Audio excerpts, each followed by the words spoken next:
sa makabagong henerasyon na ating ginagalawan.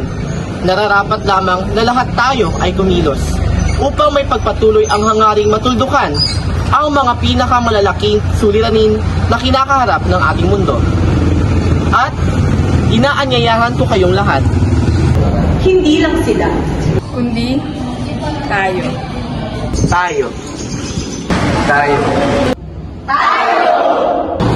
Ang henerasyong hindi magpapasuki o labanan ng kawalan ng hustisya at hindi pagkakapatay ng tayo sa ating mga ginagalawan.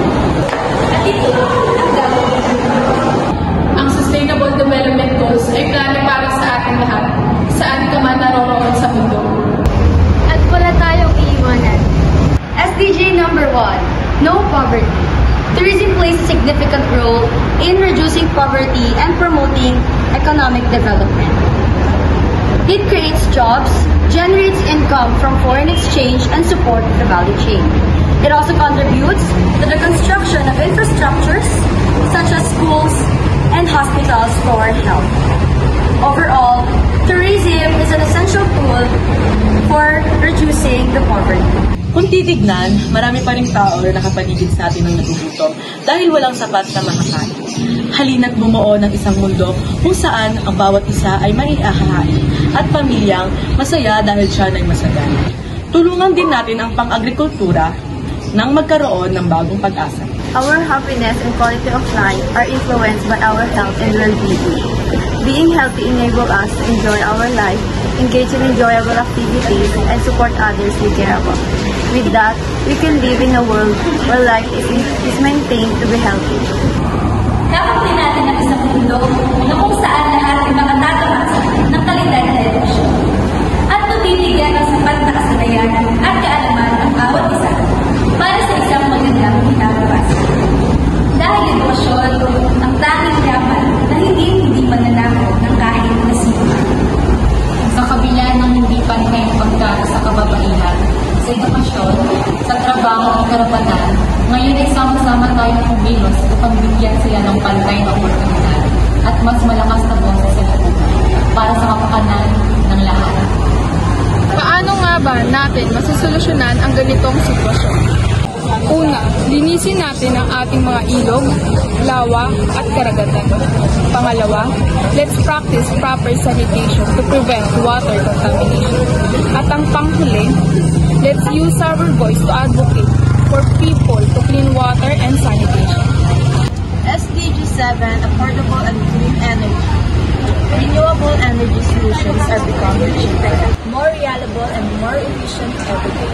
Our currently reliance on fossil fuel is unsustainable and harmful to the planet, which is why we have to change the way we produce and consume energy.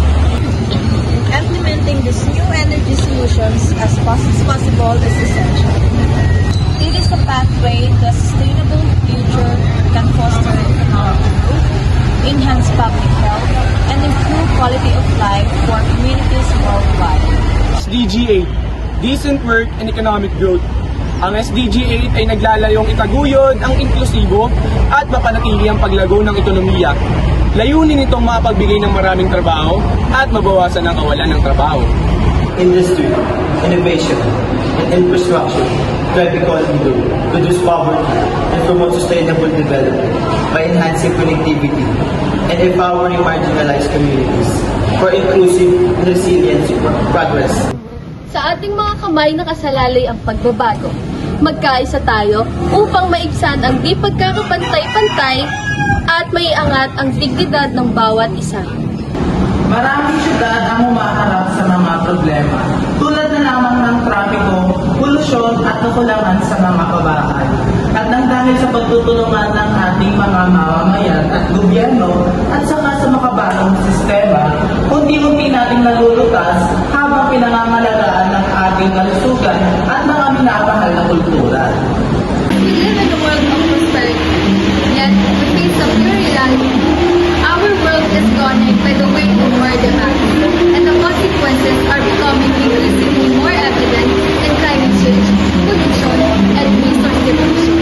With SDG 12, let's produce and consume responsibly for a sustainable tomorrow.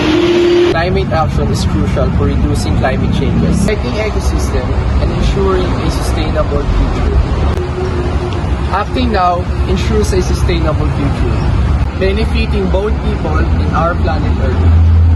Sa pamamagitan ng ating kaalaman at ng Sustainable Development Goals, matutulungan nating mapanatili ang kagandahan at kalusugan ng ating mga karagatan upang maprotektahan ang kinabukasan ng ating marine life at ng mga komunidad na umaasa rito. Ang karagatan ay pinagmulan ng buhay sa atin at dapat lang natin ito irespeto tulad ng pagrespeto natin sa ating sarili. Tourism can uplift our community and protect our planet, but only if done responsibly. Simple actions like choosing sustainable accommodations, respecting wildlife, and supporting local businesses help conserve biodiversity. Together, we can enjoy the beauty of our world while preserving it for future generations. Ang kapayapaan at katarungan ay pundasyon ng tatag na lipunan. Sa kabila ng karahasan at paglatag sa karapatang pantao, maging tulay tayo, gamitin natin ang ating mga boses laban sa katiwalian. Magsimula tayo sa ating sarili, tungo sa mapayapang mundo. Muli, hindi lahat ng layunin ito ay makakamit kung walang suporta at mapagkukunan mula sa mga stakeholder gaya ng sibil, ang publiko. Laging tandaan na hindi lamang ito ang aking mundo at hindi lamang ang iyong mundo, ngunit ito ang aming daigdig.